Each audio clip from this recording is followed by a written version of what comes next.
You're listening to Kick It, Don't Quit It, a motivational, spiritual podcast seeking to spread love and grace. We are thankful you have tuned in. So without further ado, come kick it with the girls. Don't quit on the world.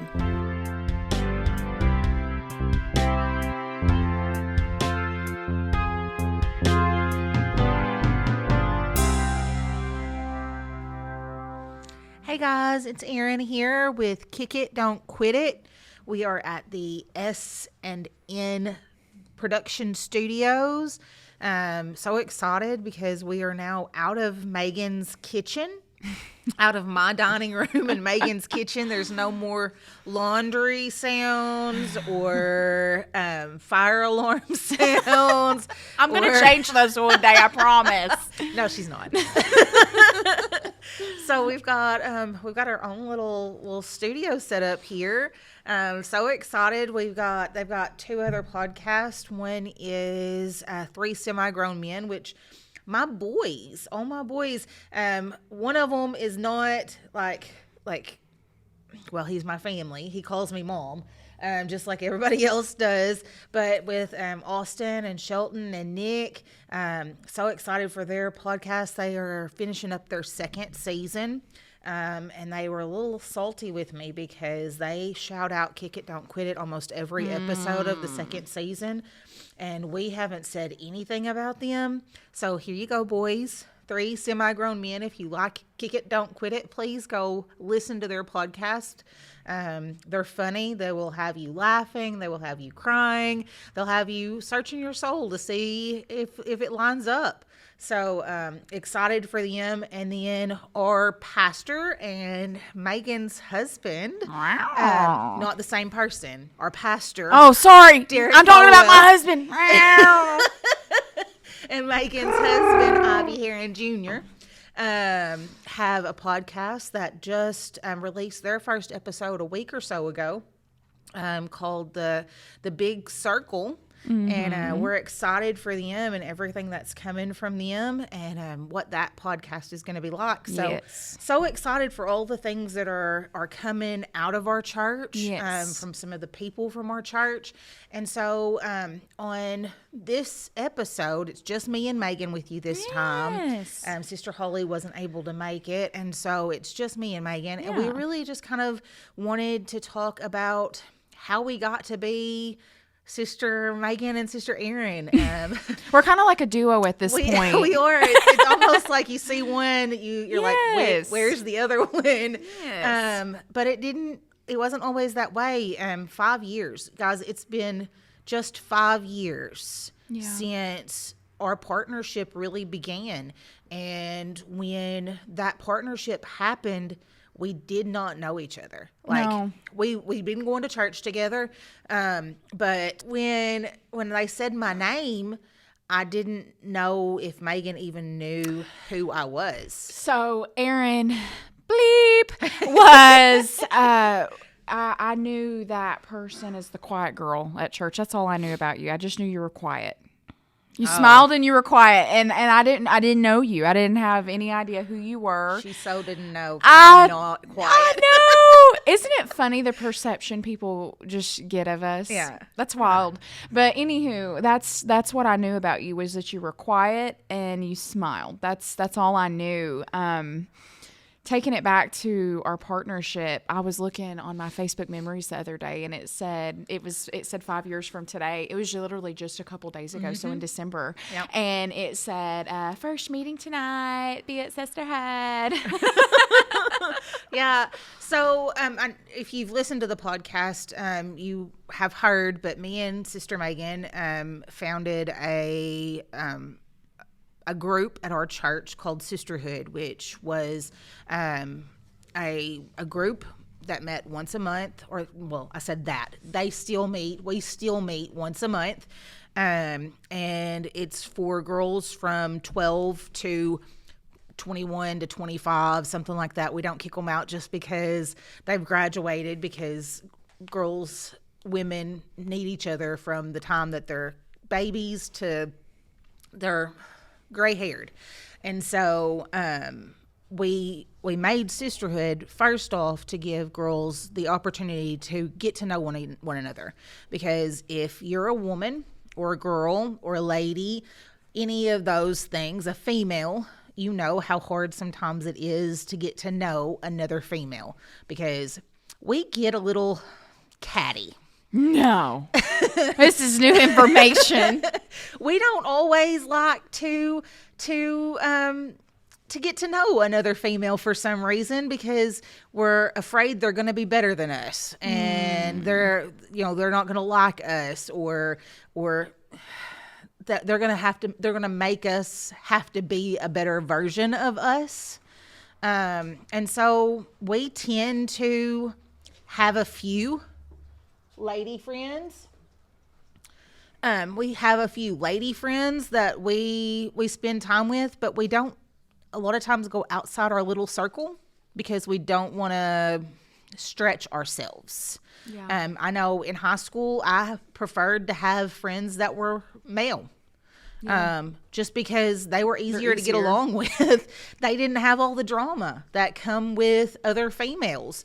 And that's sad to say. But we wanted some place that the girls could come together.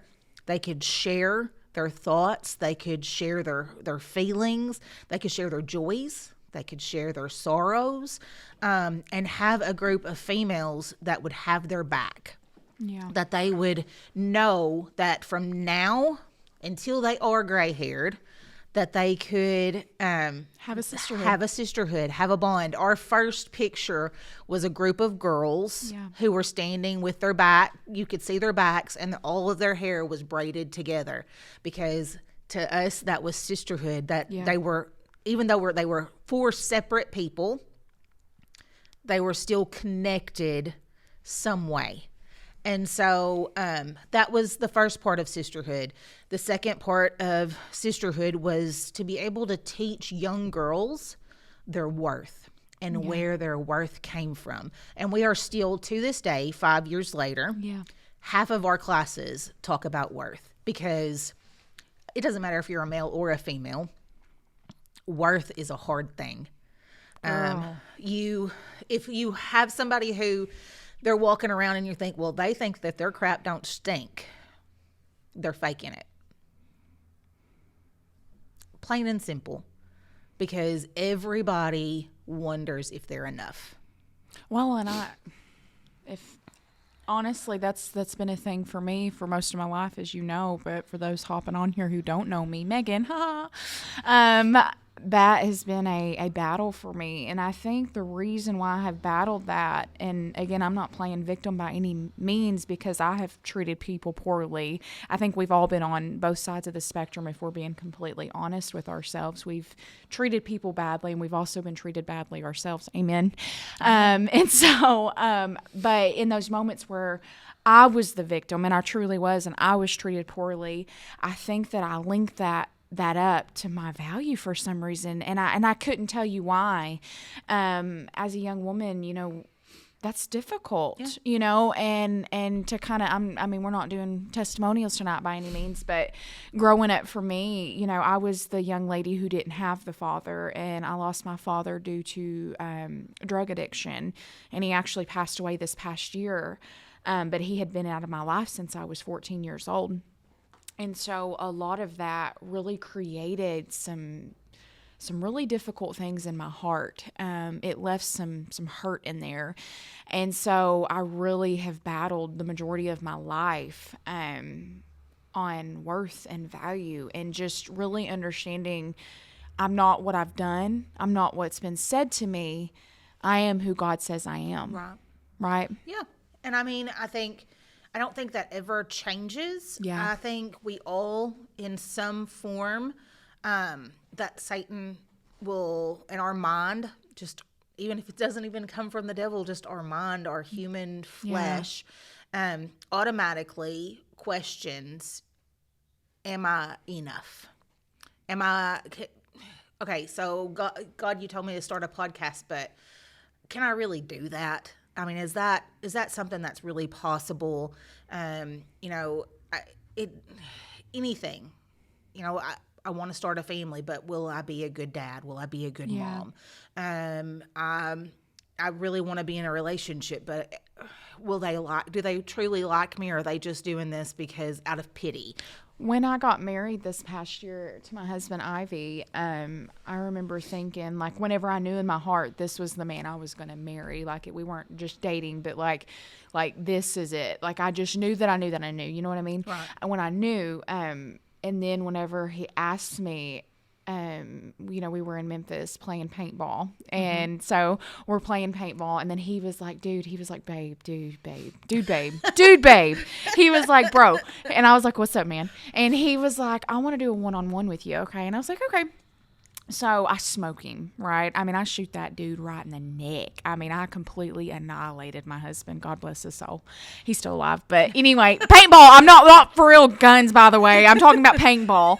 I hope I mentioned that. Lord help me. But anyway, I shoot my husband with a paintball gun, and he walks over to me. And he drops. I remember, like, he dropped something, and I was like, oh, why do you have a hot pink bag? Like, that's really odd. Do you need to tell me something?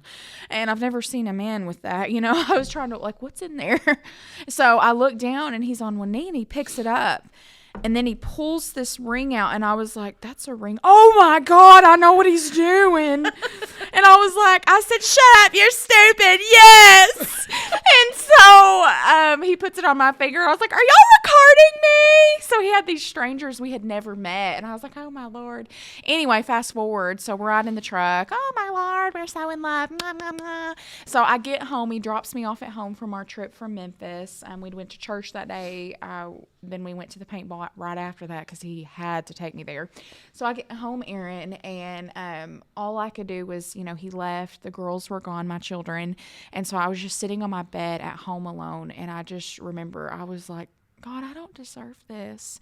And every sin that I could think of just rolled through my mind. Mm-hmm. And that's all I could think of was you're not worthy to be a wife. You're not worthy to that calling. You don't get that. You don't deserve that. Right. And a lot of that stemmed from past decisions on my end, Erin. I'm gonna be honest, and I can't even blame it on other people. It was my own doing, right? Yeah. And what we forget is, yes, we have a past. Everybody has a past. Yeah. But when we come to the feet of Jesus and we lay that in front of him, yeah, that's now gone. That no longer holds any bearing on who we can become. Yeah. Because God has wiped all of that stuff away. And you sat on your bed and all those things ran through your mind. Yeah. But none of it was who God calls you. Yeah. It was all what the world may still call you. Yeah. I'm reading this book, Erin, that Pastor gave me. And in this book, Alter Ego by Craig Groeschel, I think I can name names. In this book, Alter Ego, that our pastor loaned me to read, I was looking and I've been reading it. And so he's talking about how God, there's scripture in the Bible, y'all, that talks about God giving you a new name, and a new name is going to be on a white stone. And I actually talked about that today in class. You get that new name after you overcome is what it says. He gives you that name. Right. And so a lot of times the name that God gives us, it's too big for the current shoes that we're filling right now. It's just so big. But what I love about this book, y'all, is it talks about how God gives you that name. He sees you in that light, but you're just going to grow into it. So what that means to me is he's not expecting me to automatically be what that name is. Right. And so he puts us on the potter's wheel, and we get to grow into our names. Mm-hmm. And so I don't even know where I was going with that, y'all. Well, I think that's awesome because to kind of go off of what you were saying, so many times in the world, the name that you're given when you're born, your last name. Yeah. There's something attached to that. So you were born, either you were born into wealth. So like if your last name is like Hilton or something like that, you're born into Yeah. wealth. And so that name is attached to you, Yeah. and that's who you are from birth. When God gives us a name, it's a name that we are supposed to grow into. It's not something, it doesn't, we're not defined by it to begin with. It's at the ending that we're defined, because he wants us to grow into it. We're a daughter of the King. So That's we our have to identity. learn- Name and we identity have go to in learn- hand in hand. Right, we have to learn how to be that daughter. You know, when I married Daniel, I knew what a wife was. Yeah. But he has specific things that he needs in a wife Yeah. that other men may not. And so in that marriage, and those things he needs change. What he needed 10 years ago when we got married is not the same things he needs now. And Because it's we not- change, we evolve. It's not the same thing he's going to need in 10 years. Yeah. That communication between us, it has to stay going, because if not, then what he needs now, I don't understand, because I'm still going off of what he needed 10 years ago. And that's where relationships fail, whether it be a marriage or a friendship or whatever, because we're not the same people. Yeah. And if we continue to treat each other as if we're that person from 10 years ago, It'll fail. it'll fail. And so it's the same thing with God. He expects us to evolve. If I'm still doing the same thing now that I did 10 years ago, Yeah. then I've failed in my relationship with God, because I'm supposed to be evolving. And if I'm still doing those same things and haven't changed anything, then I'm not doing something right. But Pastor said something, I think it was in Sunday school this morning. It may have been preaching, but I think it was Sunday school. But he said some of you guys are still calling me 10 years With the same issue. with the same issue. He said, but that's one same issue. There are 99 other issues that you have changed already, that you fixed, that you've worked on.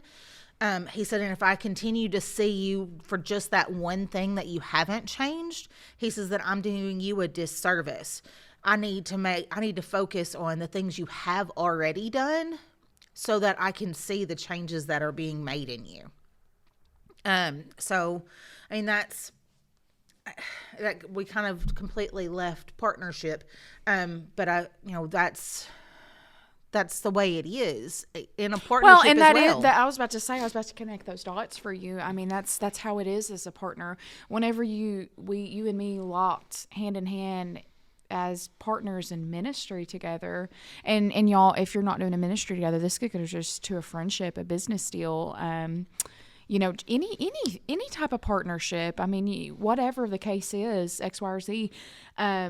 But like that, you're constantly growing and evolving, and you learn each other in that partnership, just like whether it's a marriage or a ministry, like you and me. The same Erin I got 5 years ago is not the same Erin that sits before me today, and vice versa with me. Yeah. And thank God for that. Right. Because a lot of things that we had to work through, I would say communication was a thing that you and me, and I really think that there's two things that Erin and I really had to dive into and kind of figure out. I don't even really remember having the conversation. I just feel like we both got in there, and we weren't trying to both be the chief, right, in the partnership. And I know in a lot of partnerships, somebody has to take responsibility. There's always something to do. Somebody does have to have that role. But what we did, instead of seeking the role, we just got in where we fit in. I did certain things that maybe she was uninterested in, or maybe not even good at. And vice versa. Erin did things that I was really not interested in, that she was actually really good at. And so instead of trying to bow my arms and my shoulders and take control and be in charge, and this is me, myself, and me staying in my lane made this partnership so successful. And you too, because you never tried to grab things that I was doing that maybe I was okay at, successful at. Yeah. When me and Meagan, when sisterhood came about, God laid the brick and mortar. well, yeah, and he gave us the desire at the same time. And I was looking at it. I was writing up our pastor has trained us Yes. that if there's something you want to do, Write the vision. then you need to write the vision. You need to write what it looks like. I wonder where you he got that from, Erin. You need to write what it looks like. You need to write what it's going to look like in a year, in 5 years. And so that way, when you go into it, you're not questioning all of those things. You already know when you have your first meeting, you know what that year is going to look like. Yeah. And so we went into a meeting. I had my vision. I said, "Hey, Pastor, I have this idea." He said, "Okay, well, somebody else has come to me as well." And if I'm being honest, I was like, "Well, God, why did you give me this vision? Why did you give me this desire if you were just going to give it to somebody else?" Because I know that if I didn't take it and run with it, you would have given it to somebody else, but you didn't even give me the opportunity to take it and run with it. I mean, then that's the way I felt at first. So what's funny is that's exactly how I felt whenever I called Pastor and Pastor said, "Hey, let me link you up with Erin." I remember thinking, no, this is my baby. This is what God gave me. But in that, we've learned that babies need two parents. Yeah. It's a partnership. It's a partnership. It's not a me, myself, and I. The glory belongs to me. Yeah. It's, and I can tell you that if it'd just been me, I would have burned out about a year and a half in. And we're going to do a class every 3 months. yeah. Which wouldn't have worked because there wouldn't have been the connection that we needed. And Megan's like, "No, we need to do this every week." And I'm like, "Okay, every week's not going to work either." And so then, we compromised and it went down to once a month and then doing a couple of extra things outside of our once a month thing. So it was a compromise. From the very beginning of our partnership, there was a compromise because she wanted once a week. I was once every 3 months. Once a week. Can you imagine? So I told you our two things that we really had to look at was communication and the other one left the window. It's going to come back, y'all, any moment, I promise. But with communication, what we did was we had a mediator, and it happened to be our pastor. So he had us write down the vision. Again, I wonder where he got that from. And we had a meeting in his living room, and we started shooting off ideas. And me and Erin were open in our partnership to have someone else say, "No, that's crap. No, don't do that. No, that doesn't make sense." And so when we allowed somebody to shoot holes in our ideas and kind of help us align this new partnership, it just flowed. We learned how to communicate at that point because so many times when we communicate, we're so worried about hurting people's feelings that we don't ever get anywhere with what we're communicating about. Yeah. Step on my toes. Yeah. And our pastor this year, like going into the new year, that's the thing that he's saying. He said, he says, "I want us to have a complicated year. I want it to be to where people have conflict." Yeah. He said, because you learn from conflict. Just because you have conflict doesn't mean it has to be negative. It doesn't mean it's negative. That conflict doesn't have to be negative. It's how you respond to that conflict that makes it whether it's negative or positive. If you come at it and you're like, "Well, I'm going to do what I want to do when I want to do it," and you don't have any say in it. How many times in partnerships do we do that, though, Erin? Our marriages, our friendships, business deals, whatever I just looked at Erin's daughter in the floor, and I thought we had a Yorkie. I just looked at her hair. Squirrel. Anyway, but how many times do we do that? Yeah. We get into relationships with people, and I'm the chief. What I say goes. Yeah. We get into that business deal. I'm the head honcho. My name's on the banner. You're going to do as I say. Yeah. There's no communication. That's not a partnership. That's a dictatorship. Yeah. And you see a lot of quote unquote partnerships walking around us and amongst us. It's just dictatorships. Yeah.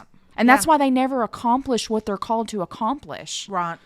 That's like in a marriage. And yes, I know the man is supposed to be the head of the household. Yeah. But he ain't supposed to be Hitler. no, I've heard the man is the head. The man is the head, but the woman is the neck that turns the head.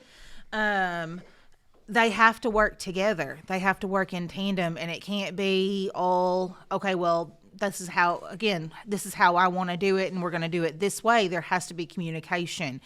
And not only does there have to be communication, but in that communication, there has to be compromise. So whenever I think that the real starting point and of us doing things the right way, God's way, and the right direction was when we allowed pastor to be our mediator that meeting. And as a lot of you guys know, if you've been listening, I'm a year into my marriage. When me and my husband got married, we would have bi-monthly counseling sessions, and a lot of people, you just clenched up hearing that. I ain't gonna let nobody tell me and my but whenever, in any partnership, communicate. I've learned, and I'm not perfected in this, so when I say this, please I don't want you to get the picture that I have it all together, because I certainly have to grow in this. But I've learned that communication is the biggest key in any type of partnership that you'll ever have in your life. And whenever we allowed somebody to counsel us for several, up to a year, and we still need our tune-ups, but it really helped me and my husband learn how to just talk about things. Just talk, not assume, not guess, but talk. Get the facts out. Have someone shoot holes into our thought processes, because what happens when you have two people in a partnership and they're both frustrated? Right. Well, and we all have different ways of communicating. Yes. And just because we're married doesn't mean our communications actually work together. And there are times when you need somebody to step in the middle and be like, okay, wait a second. Yeah. And that's, with our partnership, pastor has had to step in the middle before and say, okay, wait a second. Yeah. This doesn't work. And not because we were fussing and fighting, but we still have usually yearly or bi-yearly meetings with him to go over, okay, well, this is what we think sisterhood looks like this coming up year, and this is the things we'd like to do. And we present 15 ideas to him, and he shoots holes in 10 to 13 of those, and we come out with 2 to 5 ideas that we're able to kind of try to implement that next year. But it's one of those things. You need somebody else. You need somebody else who's on the outside looking in, sometimes, to be able to tell you the things that you can't see yourself because you're too close to it. You're too inside of it. And so you need somebody who's not emotionally involved. Yeah. That can look you in the eye and say, Erin, you're the problem. And then once we get communication taken care of, then we got to get not getting offended. That's a whole nother episode, y'all. And so, so me and Meagan, kind of go back to the very first part of this podcast. So we met with our pastor again 5 years ago. I didn't know anything about Meagan other than when she had started the church, that she had 2 kids, that she'd been through hell and back. Yeah. And that, just that we were not anything alike. And I knew you were quiet and you smiled. I was quiet and I smiled, and that's all she knew. And now here we are 5 years later. Amen. I consider Meagan one of my closest friends. I know that if I'm going through anything, Yes. I can call her. I can text her. Yes. She gets very upset with me because she'll text me a book and I'll respond a sentence. Are you mad at me? Because and in our partnership, Meagan has taken the role of Facebook and of our band app that we have, that she sends all of the reminders to the girls, because she's a communicator. She's I'm younger. A learning communicator. She's younger than me, and so technology, the Instagram, the Facebook, all of that stuff, she's completely cool with. Me, I'm older. I use Facebook, which I know most people say is like outdated at this point. I still remember MySpace. I used to pick the perfect song and it was a cheetah and it was neon and it flashed my background. So I was MySpace and then Facebook, and I do a little bit of Instagram now, but very rarely. And normally I just go to check on Kick It, Don't Quit It to see if there's any comments or anything that I need to respond to or anything on that. But I couldn't tell you the last time I posted anything on Instagram.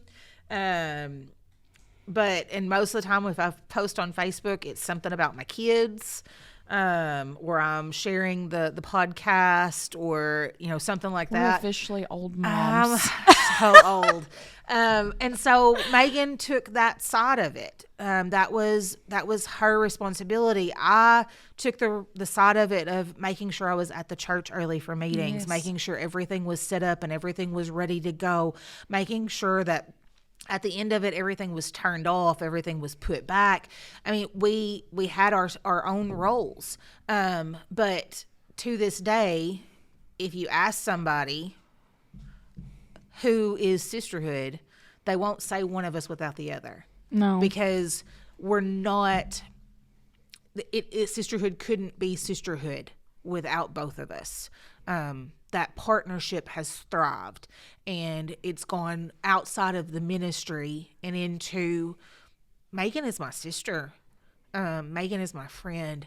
I will send her texts that are paragraphs, and when I send it, like, I helped literally you learn how to communicate better. Literally, as soon as I send it, I'm like, when she gets this, she's at work. When she gets this, she's going to push her chair back and she's going to jump and dance because I sent her a paragraph instead of just a sentence. I'm like, she's going to be so excited. Oh, I love it. I love all the deets. even when it's like when I'm down and I'm needing, pick me ups or whatever, I'm like, she's going to be so excited because she got a long text. So that's where we're at with partnership. It takes communication. It takes knowing what your lane is and not being upset with the other person when their lane is different than yours, because it has to be.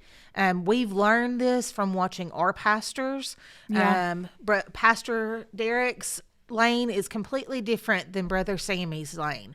And if they ever cross over, it doesn't work. They have to stay in their own lane to make the church function, because Sammy is analytical. He's a thinker. He's got that construction mindset.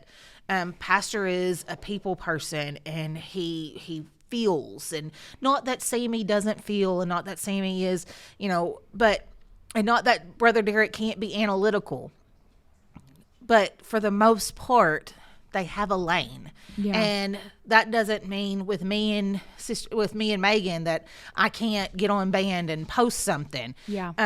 But I only do that when Meagan's like, "Hey, I'm busy. Can you do this for me?" Because I'm not going to overstep. I'm not going to try to push her out of what she's good at. I'm going to praise her, and I'm going to thank her, and I'm going to let her know that I appreciate all that she does, because without her, I wouldn't be who I am today. There are so many times in the past 5 years that I have looked at Meagan and I've seen a strength in her that I wished I had. And I've worked at getting that strength. And I'm sure there's times that went the opposite, because my strengths aren't always her strengths, No, and they're her not. strengths aren't always my strengths. But when we get into a situation where we know that other person's strength is what we need, then we can reach out and be like, "Hey, how do you do this? Because I'm struggling, and I know you've been working on this a lot longer than I have. Tell me what you do to make this right." And then we go from there. And I think that's the beauty, in partnerships, whether it be romantic relationships or ministry, whatever the case is. I think that it's always important to keep God as that foundation and allow God to be the one that picks that partnership. That was some beautiful content, Erin. I sure missed Holly. I wish she could have been here, but she'll be back before you know it, and I can't wait to be cackling and snorting and giggling and our producers to tell me, "Meagan, you need to back up when you laugh." Oh, sorry guys. But anyway, Kick It, Don't Quit It. You can follow us. You can like us. If you don't like us, you don't have to comment on us. Yeah, so you give us a shout. We've got an email. We've mentioned it several times. Kick Don't Quit quitpod@gmail.com. Oh my gosh, y'all, I just Kick, about had a don't seizure. quit pod. But anyway, we love you so much, and this is Megan signing off. Bye, guys. Be blessed.